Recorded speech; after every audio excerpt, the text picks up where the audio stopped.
Good day, everyone. Today I will discuss the part 8, 9, and 10 of Implementing Rules and Regulations of Quarantine Act of 2004 pursuant to RA 9271. Part 8, Requirements of Sanitation and Food Safety for Domestic and Inter-Island Vessels, Port, Airport Terminal, and Food Service Establishment. Section 47, Sanitation and Food Safety. The Bureau shall take all necessary measures in line with the provision of PD 856, otherwise known as the Sanitation Code of Philippines. These measures include sanitary facility requirements on inter-island vessels like providing proper storage of potable water aboard, adapting the good manufacturing practices or GMP, providing hand washing and toilet facilities, providing safe accommodation facilities for crew passengers, providing of sanitary storages, and maintaining pest and vermin control. The measures also include sanitation facility requirements of port terminals, catering points, and food services establishment like complying with the local ordinances regarding the structural setup of the terminal, providing sanitation facility requirements of food handlers, and complying with the requirements of drinking water supply. Section 48, Food Safety Requirements. The food safety requirements include enhancing of the provision of sanitation and food safety in the area of responsibility, adapting the hazard analysis critical control points or HACCP audit system, ensuring mandatory compliance of the good manufacturing practice or GMP, hazard analysis critical control points provisions and guidance values, and complying with the physical medical examination of stewards and food handlers for the issuance of health certificate.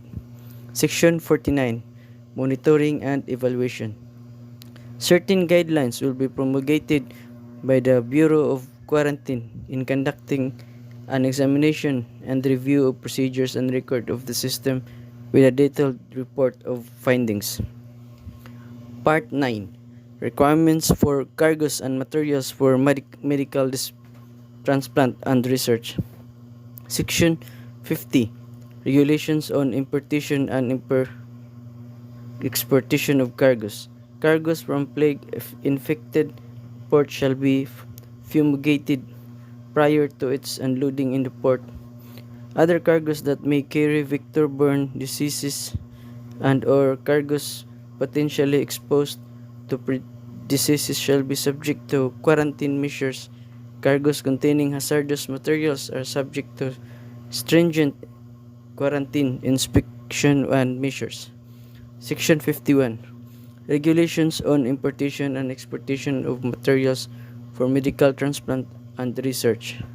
Organs or tissues of human origin, culture of bacteria or any live microbe or a collection of organisms shall not be admitted nor to be transported to or from the Philippines without a specific permit issued by the Director of Quarantine.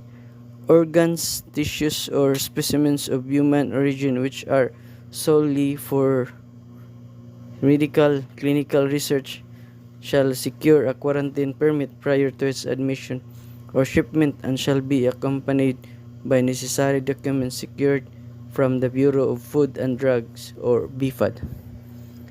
Part 10, Clearance of Human Remains.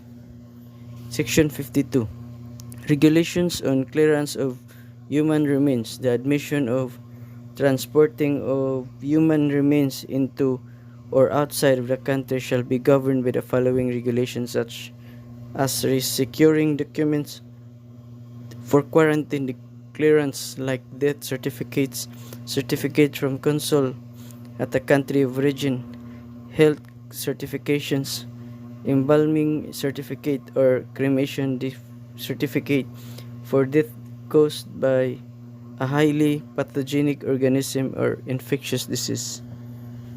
That's all. Thank you.